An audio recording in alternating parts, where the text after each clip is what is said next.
magpapaload sa akin na kayo magpaload. Dahil binigyan ko na siya ng lakas. Okay? Binigyan ko siya ng power. Okay? So, dun. Natuwa naman siya dahil lahat lumipat na ulit sa kanya. Okay? Ganun na kasimple, di ba? Hindi ko naman siya inaway kahit kinakalaban mo ba ako? Parang may mga pananakot eh, no? Okay? So, alam niyo naman guys, sa ating program, My Life program, meron tayong tinatawag na budget, tama? Yes. Sa ating incentive. Alam niyo ba na ang budget natin sa car incentive ay 1.8 million? Palakpakan mo naman yan. Grabe, no? Sobrang sarap ba? Sobrang sarap? Isipin mo, kumita ka na, may libre ka pang kotse. Okay ba yun? Yes! Okay, dito natin sisimulan muna sa ating dream car budget. Bakit? Kasi pwede naman natin simulan doon sa mas mahal eh. Kaya lang, guys, step-by-step process. Huwag kang magsiskip. Kasi ang problema sa atin, gusto mo na agad kumita ng malaki, eh hindi ka pa dumadaan sa 1,000, 2,000, 3,000, tama? Kaya lang maliit muna bago malaki, tama? Ako. Nung maliit ako, maliit pa rin. Okay, hindi na lumaki. So sabi ko, dito, dream car budget, 1.8 million. So, ano ba yung medyo mga worth 1.8 million? Dapat ngayon pa lang, kahit alam mo na, okay? Alam mo na ito yung budget, ngayon pa lang, alamin mo na kung ano yung kotse na kukunin mo. Yes. Kasi dream mo yun eh. Okay? Kailangan, bago pa yung dumating, alam mo na kung anong kulay, anong brand, anong kotse mismo yung kukuhanin mo. Pwedeng, sino gusto ng Fortuner? Wow. Pwede nang panimulayan. First car lang, first car. Sino gusto ng Fortuner? First car lang. Di ba marami sa atin na gusto ng Fortuner? Kasi syempre, alam nyo sa lugar natin, masyadong mabaha, di ba? So medyo mas maganda, medyo elevate na ako yung may pamilya, para at least kasya tayong lahat, di ba? So swak na swak sa budget natin yan. Or gusto nyo rin po ng Chevy Colorado. Pick up, pwede? Hindi mo alam yun, no? Sabi lang, di ba? Gusto namin Fortuner! Fortuner! Dahil alam nyo, kayo talaga, di nyo alam. Nakita ka reaction nyo. Ayun, gusto na favorite ni John Asen eh. Chevy Pink? Okay? So, pwede rin namang Montero Sport. Pwede, no? Ayos ba? Kung mapapansin mo, puro mga SUV yung ilagay ko dito. Kasi yun yung swak sa budget natin. Kasi actually pwede pa naman mas iba, kaya lang lower yun sa budget natin. Sabihin mga 1 million ganun, eh cheap eh. 1.8 yung budget. 1.8 yung budget natin eh. So kailangan yung mga high-end. Okay, yung top of the line. Okay, so mga SUV na yung kunin mo para buong pamilya ka siya. Tsaka, syempre, pagka nag-invite ka, yung iba, walang masasakyan, sa'yo na sasakyan. Yeah! Hindi ka pupunta dito, pay-in na. Diba? Sabihin mo pa lang, pag-upo pa lang niya, alam mo ba, B-Mobile yan. Upuan mo pa lang, yung seat cover pa lang niya, B-Mobile. Diba? Sabi, pagpasok pa lang niya, grabe, no? Okay? Doon pa lang sa upuan, baliw na siya. Pagdating dito, wala na bula, bibig na. Okay? So, syempre, ano ba yung gusto natin? Gusto mo ba ng ganito? Siyempre, after mo ng budget, nakuha mo na yung earnings mo, no? Gusto mo ba ng limousine? Yes. Parang ayaw niyo, sabi niyo, ang haba. Ang traffic. Okay? At least kahit traffic, hindi ka naboboard. Tama ba? Bore. Bore. Hindi ka nainip. Nagaling na lang. Okay, so, So, di ba, limousine? Ako gusto ko ng ganito. Bakit? Ikaw lang yung may ganito. Pag tumabi ka sa truck, pares kayo haba. Pares kayo ng haba. Pero sa'yo sosyal. Di ba? At least pagka dumadaan, pag tingin ng truck, pares kayo haba. Pares sa'yo sosyal, di ba? Or, ako guys, syempre pag, ako, sabi ko nga, di na ako lumaki. So yung pangarap ko, nilakihan ko na. Kasi talaga grabe. So gusto ko makikita ako sa labas ng bahay ko, ganito lang. Yung kalat-kalat yung mga sasakyan, ayoko nung mga nakapila. Gusto ko yung kalat-kalat. Yeah. Yeah. Kalat-kalat. Kalat-kalat. Or minsan naman, ito yung sa ibang bahay ko. Tapos, yung sa ibang bahay naman, gusto ko yung ganito. Medyo nakaayos na. Pwede. Pwede, no? Okay, so, yan. yun. So, nilagay ko na lahat yan dyan para at least save space, no? May second floor, di ba? Yung iba underground na hindi na makikita. Okay? So, kumbaga guys, kung may pangarap ka, lakihan mo na. Pero bago ko po nilakihan yung pangarap ko, nagsimula din ako sa maliit. Tandaan niyo, alam mo guys, gumawa ka ng goal mo sa bahay, mag-drawing ka. Sisimplihan ko na lang. Magsulat ka lang ng dalawa. Short-term goal, long-term goal.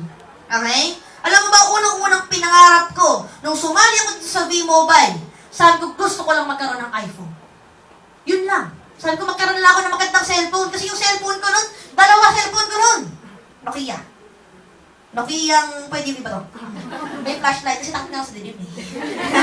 Okay, so parehas yung dalawa kasi yung isa pang load ko, yung isa pang text ko. So, yun lang yung cellphone ko. Sa pangarap ko, gusto ko magkaroon ng iPhone. Kasi nakikita ko lahat ng classmate ko, ang gaganda ng cellphone sa akin. Kaya pag nilalabas ko, wait lang. Dito lang sa gilid kasi naiya ako eh. Okay? Nasa gilid kasi yung cellphone ko talagang pwedeng ihagis. Siyempre, nagko-commute pa ako ng that time. Talagang okay lang din. So, pag nagko-commute ako, talaga todo labas ako. Sige, kuhanin mo to! Wala ka naman makukuha dito. Okay? So, yung time na nagsisimula ko noon, iPhone lang, gusto ko na magkaroon ng laptop, hanggang sa gusto ko lang mabili yung mga bagay na gusto ko. Bili ng bagong damit, bagong sapatos, gusto ko lang na yung mga simpleng bagay. Hanggang sa palaki na ng palaki. Kasi step by step eh. Hindi yung pagpasok mo dito, pag-join mo dito, yaman na agad, wala pong ganun. Okay? Wala pong dito, hindi po dito overnight millionaire. Okay? Kahit naman sino tao, wala po yung isang tulog lang, magaling na agad siya. Okay? Kahit even the greatest players. Okay? Dati po kasi ako basketball player. Okay? Even the greatest players, nagtatraining pa rin everyday. Tama? Hindi po agad magaling na sila, hindi na sila nagtatraining pa rin sila everyday. Kaya ikaw, pag umattend ka ng isang beses, magpasabi, na-attendan ko na yan eh. Alam ko na yan. Hindi mo pa alam. Okay? Because ako rin mismo, every time na meron nagsasalita, kasi meron sasabihin bago. Okay? So, continuous pa din yun. Continuous pa rin. Ang learning mo every time na uma-attend ka at nakikinig ka. Kasi hindi mo alam na meron sasabihin bago. Hindi mo malalaman kung hindi ka makikinig. Tama? At syempre, kung anong natutunan mo, i-apply mo siya ngayon. Okay? Sino po dito ang gustong mag-travel? Sino gusto mag-travel? Wow. Lahat na gusto niyo yung mag-travel ka, hindi tuwing holiday. Kasi pag holiday ka na-travel, siksikan, tama ba? Yes! Nag-travel ka, hindi ka naman masaya. Bakit? Paano? Pag travel mo, pila na. Buong araw, pumila ka lang. Tama? Hindi mo na-enjoy kasi sobrang daming tao. Mas maganda yung pwede kang mag-travel any time of the day. Uy, any time of the day? Any time of the month. Diba? Yung tipong gusto mo magkape? Saan? Hong Kong. Gusto mo lang ganon? Gusto mo lang ganon? Or gusto mo lang na pag-ising mo sa umaga, pagtingin mo sa langit, uy, parang medyo makulimlim ngayon. Gusto mo mag-Boracay? Ngayon na. Dali, huwag ka na pag-swimming. Babalik na lang tayo mamaya pag-gabi na. Gusto mo lang ganon? Yes! Grabe, no? Guys, isipin mo paano ko binabaliw sarili ko. Baliw na ako eh. Bakit? Simple lang kasi. Minomotivate ko yung sarili ko para ma-inspire ko kayo. Sino mo ginagawa ko yun? Ginagawa ko sarili ko baliw? Para ko lang ma-inspire kayo. Diba? Mag-tumbling na ako, maglupasay na ako dito. Para ko lang ma-inspire kayo. Bakit? Kasi gusto ko kayo umasenso eh. Diba? Alam mo kaya, tinitingin ako lagi sa langit. Hindi ko muna nakikita to. Tinitingin ako sa langit. Naalala ko lang, sabi ko, eto na siguro yun. Eto na talaga yun eh. Okay? After ko makatingin sa langit, gusto ko rin ako pumunta sa tubig. Sino yung gusto mag-cruise? Alam niyo naman na meron tayong travel incentive. Tama po ba? Yes! Alam niyo, sobrang generous ni V-Mobile. Meron ka ng pocket money because sa earnings mo, may libre. May libre ka pang travel. Nakuha niyo, pwedeng airplane or pwedeng by cruise. Alam mo, gusto ko nga sa cruise eh. Pero pag sakay ko palang naka-life vest na ako. Hindi ako mag-swimming. Pag sakay ko palang naka-life vest na ako, para kung ano man ang mangyari at ready na ako. Baka magusan ako ng life vest eh. Diba? So, ako gusto ko talaga kahit nakasakay lang ako tapos nakatali lang siya. Hindi na gumagalaw. Ano na. Siyempre gusto ko rin yung umaandar, kaya lang takot din ako sa shark. Kasi mahilig po ako manood ng mga shark eh. Shark attack, ganun. Diba? Tapos tatakotin ko sarili ko, may shark. Yung pala wala. Kahit sa swimming pool may shark, wala pa naman talaga. Okay, so or syempre, gusto mo rin naman na dumating yung point na to have your quiet time. Quiet time with your family. Yung tipong wala kang iisiping work. Ang gagawin mo lang, magre-relax ka lang at mag-e-enjoy kasama yung pamilya mo. Gusto mo na ganun? Yes! Alam niyo guys, because of V-Mobile, yung vision ko ng ganito, sobrang linaw. Dati, nung wala pa yung V-Mobile, ang vision ko niyan, wala palang pag-asa. Talagang parang sabi ko, imposible. But because of V-Mobile, nung nakita ko tong picture na to, sabi ko, gusto kong titigan. Bakit? Kasi alam ko naman posible. Nakuha ninyo. Yes! Kasi ang sarap na sasama yung pamilya mo dyan. Sa swimming, makita mo sila mag-swimming.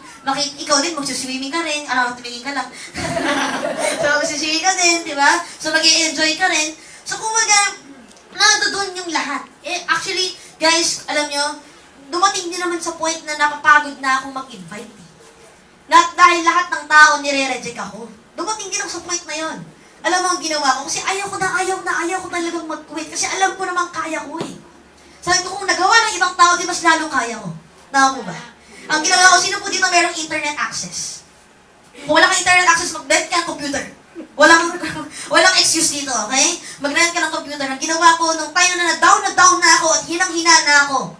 Sabi ko, actually, talagang ginawa ko yung business on my own. Humingi lang ako ng konting advice sa mga leaders ko, pero I do the best on my own. Nung hinang-hina na ako, pumunta ako ng YouTube. Tinayip ko doon, inspirational videos. Nakita ko doon yung mga taong walang kamay, walang paa, hindi makita, hindi makita. Sabi ko, kahit hindi ako pinanganak na matangkad, at least nakita ko, nakarinig ko, nakagagawa ko yung bagay na normal na tao. Sabi ko, bakit ako mag-quit? Sila nga, nandito sila para mag-inspire ng ibang tao kahit hindi nila nagagawa yung nagagawa mo. Sabi ko, ano pa kaya ako? Kaya nung dumating yung time, sabi ko, naiyak talaga ako sa video na panood ko. Ako lang naman yung nanonood sa kwarto. Naiyak talaga ako nun.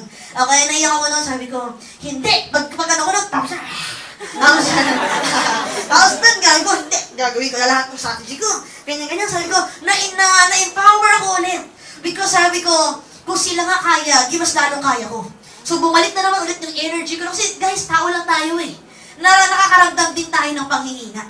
Pero kailangan lang alam lang natin kung saan natin kukunin yung lakas. Kaya nga guys, dapat yung foundation mo malalim. Kasi kung times na nanghihina ka, babalik ka ulit dun. Sa foundation mo, oo nga pala. Kasi sometimes kailangan kasi may nagre-remind sa'yo, o kahit naman sino, kung ano man yung tingin mo na nagpapalakas sa'yo, bumalik ka ulit doon. Para at least, yun yung nagpapakita sa'yo ng clear path, kaya mo yan. Kaya mo yan. Kasi kailangan lang talaga merong tumutulak sa atin eh. Kaya mo yan. Kaya mo yan. Diba? Kasi kung walang tutulak sa'yo, itulak mo na lang sarili mo. Diba? So, syempre, bago ang lahat. Okay, bago lahat ng mga pangarap natin, dapat alam mo kung anong negosyo ang pinasok mo. Kasi di ba, kung wala kang knowledge, wala kang alam sa business, wala kang... Sino nagsabi yan? Actually, knowledge is not power. It's... wisdom is power. Pero may power din naman siya. Pero hindi ito yung pinakamalakas. Okay? But ito isa sa mga kailangan natin ingredient pag tayo ay nagsisimula. Okay? Kailangan alam mo kung ano yung business mo. Kasi kung hindi mo alam business mo at tinanong ka ng ibang tao, wala kang may sasagot. Okay? Lahat pa naman tayo doon, takot tayo mapahiya. Tama po ba? Actually, ayaw natin nare-reject tayo. Tama po ba? Hindi ka lang ma-reject kung alam mo eh. Ma-reject ka lang kung hindi mo alam. Okay? Kaya nga parang po yung sa test, nagiging mahirap lang ang exam pag hindi mo. Pero pag alam mo, madali. Tama ba? Okay? Kaya guys, ito po, pinag-aaralan po natin ito. Para pag dumating na yung time na ito na yung prospect mo, exam na po yun. Okay? Alam mo na ngayon kung ano yung isasagot mo. Nakuha niyo po ba? Okay? Siyempre, so salitang knowledge, hihimayin po natin yan. Okay? Dapat, alam mo yung L. What is L? You have to learn. You have to learn first the business. Kaya nga namin pinrepare yung training na ito para matutunan mo kung yung tamang tamang mindset at tamang attitude ng isang networker. Nakuha niyo po ba? Ng isang technopreneur para matutunan mo na ano pa yung ginagawa. Kasi guys, hindi po to overnight na tinuro ko sa iyo ngayon, bukas i-networker ka na agad. Baka bukas unidentified ka pa. Hindi mo pa alam sa sarili mo, ano ba ang ginagawa ko dito? Ano ba ako? Ano ba yung sinalihan ko? Totoo, meron ka pa rin confusion dyan. So dapat, matuto mo na mag-learn. Kaya kailangan mag-learn ka muna before you earn. Learn before you earn. Hindi ka kikita nang wala kang alam. Okay? Kahit sinong negosyante, hindi po sila umasenso ng ginalang business nila. Okay? Lahat po yan. So kaya nga, you have to know your business. Okay? Kasi pag alam mo na yung business mo, then you will have your edge sa lahat ng tao. Nakuha mo? Sa lahat pa ng competitor, nandun yung edge mo. Bakit? Kasi alam mo yung business mo. Kahit anong pagbato nila sa'yo, hindi. Mas maganda pa rin ang business mo. Nakuha niyo po ba? Kasi kung hindi mo alam, isa lang yan. Pag hindi mo alam yung edge mo din sa business na ito, isang bato lang sa'yo, sabihin mo lang, oo nga, no? Oo nga pala. O ganito, di ba? Sabihin, nag-agree sa kanya, hindi mo na napagtanggol yung negosyo mo. Nakuha niyo po ba? Kaya you have to learn, you have to know your edge in doing V-Mobile business. Nakuha niyo po. Okay? Hindi ito po madali sa umpisa. Pero kung lagi mong ginagawa, dumadali na siya. Nakuha niyo po. Okay? Parang ganito. Sino po dito yung nag-gym? Gym? Nag-gym ka? In your dream. Okay? Sa mga nag-gym, di ba familiar po kayo sa mga gym? Yes. Okay. Para rin pong gym ang networking or ang business natin. Bakit? Hindi porket nag-enroll ka o nagpa-member ka sa gym, bukas maganda na katawan mo. Nako. Hindi ka tulad rin dito na pag-join mo, mayaman ka na bukas. Okay? Pag nagpa-member ka, dapat mag-workout ka. Kasi pag hindi ka nag-workout, pumupunta ka lang sa gym nang hindi ka nag-workout, hindi nagaganda katawan mo. Kaya kung pumupunta ka dito sa office na hindi ka nakikinig at hindi mo ina-execute, wala na mangyayari sa'yo. Nakuha ninyo. Kasi marami po rito yung sumali, punta na punta sa office, nakikita mo na siya lagi. As in, everyday nakikita mo siya, pero wala siya nakakausap kahit sino. At hindi siya nakikinig. Nandiyan lang siya sa labas. Nag-observe lang siya. Lang. Supervisor. Okay, wala kang ginagawa eh. Nag-supervise lang lagi eh. Okay, kailangan mag-workout ka. At, if you want to have your ideal body, di ba yung gusto mo katawan, macho, sexy, di ba? Hindi naman po yan 1 month, nandun na yun. It will take you 6 months to 1 year. And so, bago mo makuha yung ideal body na gusto mo. Tama? Same thing. Okay? Give yourself 6 months to 1 year. Okay? Na mag-improve sa negosyong ito. Bakit? Lalo na po sa part-time ginagawa ang business. Kasi diba, syempre, you're giving, at least binibigyan mo ng time, 2 hours, 3 hours a day. Diba? After work, pumunta ka rito para maka-attend ka ng training. Tama po ba? O yung iba, mayroon pang anak, sinundo yung anak, hangin natin sa bahay. O sige na, babay na. Alas ka na, pumunta ka dito. Tama po ba? Para maka-attend ka ng training, ibig sabihin, nandoon yung will mo, na gusto mo talagang umasenso. Tama po? Kaya nga nandun yung commitment mo, okay po yun. Diba? Kaya nga, wag kang magmamadali. Bakit? Para hindi kang ma-disappoint. Kasi once na nagmadali kang kumita, okay, at hindi mo na-meet yung expectations mo, doon ka na ma-disappoint and then you quit. Okay? Ako guys, siguro kahit sa sobrang daming paghihirap na ginawa ko, nahirapan talaga ako. Pero isa lang ang hindi ko ginawa. Mag-quit. Yes! Woo! Okay na lang na. Nagkala si Candice. Okay? So kasi kung nag-quit ako, ngayon, wala na ako siguro. Hindi ako nasasakta ngayon dito. Tama? Siguro nagbabasketball na lang ako ulit. Okay, nagbasketball na lang ako ulit or kung ano man ginagawa ko. Diba? Wala ako dito kung nag-quit ako. Pero hindi ako nag-quit eh. Bakit? Kasi nandun yung foundation ko. Gusto ko mabigyan ng magandang buhay yung family ko. Because of V-Mobile, napag-aral ko yung kapatid ko. Diba? Because of V-Mobile, nakuha ko yung dream car ko. Pero di pa ako nag-stop ng dream. Pero sabihin, nakuha ko rin sa mga dream car ko. Na because of V-Mobile, kumbaga, doon ka na-experience na ang sarap pala, ang sarap na nakikita ko yung nasabi sa inyo, yung vision na maramdaman yung buhay na gusto mo masyad kahit saan gusto, kahit kailan mo gusto, pwede. Okay? Kaya kasabi ko sa inyo, kailangan bigyan mo ng time. Kailangan nandoon yung discipline mo to work out on your business. Okay? Kasi pag hindi mo work out yung business mo, it won't work. Okay? Ganun kasimple. Hindi won't work kasi hindi mo na work out eh. Kailangan i-work out mo siya. Nakuha niyo po ba? Okay? But syempre, you need a lot of focus. Okay? Syempre, nandito yung kumpare ko. Parang ni Robert Kiyosaki. Okay, bakit yung kumpare ko? Okay, nung nagkita kami, nagulat siya. Akala niya po niya, ay pamangkin niya ako. Hindi, biro na lang po. Kailangan guys, meron tayong matinding focus. Focus on your dreams, not on the problem. Okay? Dapat ikaw ay magsilbing tubig at hindi magsilbing apoy sa problema. Huwag mo nang magsilbing, magsilbing gas para sa problema, maging tubig ka para mapatay mo yung problem. Okay? So, kailangan may focus ka. Ano mo, ang sabihin ng focus, follow one course until successful. Isa-isa lang muna. Hindi ito mabilisan. Okay? Tandaan mo, ang business na ito, parang marathon. Matirang matibay. Pero ang tawag namin, matirang mayaman. Nakuha niyo. Okay? Kaya guys, focus on your dreams lang. Okay? Kasi yung akala natin yung success it is a straight line. Pero ang totoong success, sobrang daming ups and downs, sobrang daming left and right, dahil hindi mo alam saan mo, ililigaw ka talaga niyan. Pero, kung nandun determination mo na mahanap yung right path, at para makita yung way to success, makukuha mo yun. Okay? Bakit? Nasa sa inyo po ang success ninyo, wala po sa akin. At wala po sa mo kahit kanino. Nasa inyo po yan. Okay? So, kumaga, ganun lang simple. Tandaan mo, some people dream of success, others make it happen. Okay? Yung iba, nangangarap lang. Gustong magkaroon, gusto ng ganito, gusto ng ganito. Nung pinakitaan ko ng opportunity, ayaw ko niyan. Ganyan. Ang dami reklamo. Okay? Akala ko ba gusto mong umasenso? Ay, ang hirap. Ay, ang ganito. Ay, ang ganyan. Ang daming reklamo. Ang daming rason. Ang daming lahat. Okay? Kung gusto mo, kahit anong hirap pa niyan, gagawin mo ng paraan. Tama mo ba?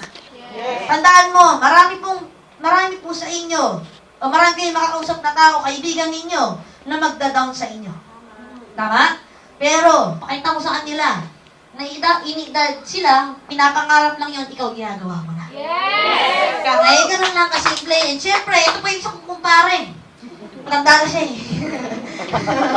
Kumpare ko po, si Mark Twain. Okay? Never argue with stupid people. They will drag you down to their level and then beat you with experience. Ibig sabihin, ano sabihin? Syempre, kumbaga, marami sa inyo, ay, ganyan yan, networking, ganyan, talala. Paano? Nakapag-join na ba siya? Hindi pa. Alam ba ito? Hindi. Nakatay na ba siya ng bomb? Hindi rin. Tama? Maraming magko-contest, maraming magaganto. Alam mo lahat hindi ko pinansin. Bakit? Negosyo ko to eh. Negosyo ko to, aalagaan ko tong negosyo ko at i-defend ko siya kahit kanino. Kasi kung ikaw mismo, halimbawa ikaw may-ari ng Jollibee. Ikaw may-ari ng Jollibee, alam mo ikaw may-ari, tapos sabihin ko, alam mo hindi naman masarap yung hotdog mo eh. Hindi masarap yung burger job mo. Diba? Siyempre, as ikaw may-ari, ano gagawin mo? Siyempre, pagtatanggol mo, tama? Hindi naman lahat ng tao kakain ay masasarapan. Tama? Pero, hindi mo naman siya kailangan awahin. Same thing with our business. Hindi lahat na kakausapin mo, sasali. Pero hindi mo sila dapat kausapin. Ay, hindi mo sila dapat awahin. Okay? Kaya halimbawa, kasi, tanong niyo guys, tanggalin po natin sa mindset po natin na pag nakikita kasi ganito eh, dapat, ang tingin niyo po sa kaibigan ninyo ay kaibigan. Maliwanag po ba? Huwag niyo po titingnan ang kaibigan niyo as, nakita mo na rin, naglalakad ka sa palengke. Nakita mo si Kumare, 700. Tapos sa kabila, nakita mo sa kabila kanta, nakita mo si Kumpare, 700. Okay? Pag sila nakapag-invite, may 250. Huwag ganun ang tingin mo. Kasi bakit? Kaya kayo nag-aaway, pag hindi siya sumali, aawayin mo na bakit? Ang tingin mo sa kanya, 700. Nakuha ninyo? Dapat ang tingin mo pa rin sa kanya, kaibigan, sumali man siya o hindi. Nakuha niyo po. Yes. Ang kapatid ninyo, sumali man o hindi, kapatid mo pa rin siya. Nakuha ninyo? Hindi lahat po ng bagay magkakasama kayo. Pero, darating din yung point na magbabago, hindi po ganyan, magbabago mo yung isip nila. Okay, magbabago yung isip nila at sasali rin po sila. Nakuha po ba ninyo? Yes. Okay? Tandaan rin po ninyo. Okay? Ay, mali. Na ang success ay masyadong mataas. Ibig sabihin, ang success, marami po kayong steps na apakan pataas. Or, malayo. Malayo,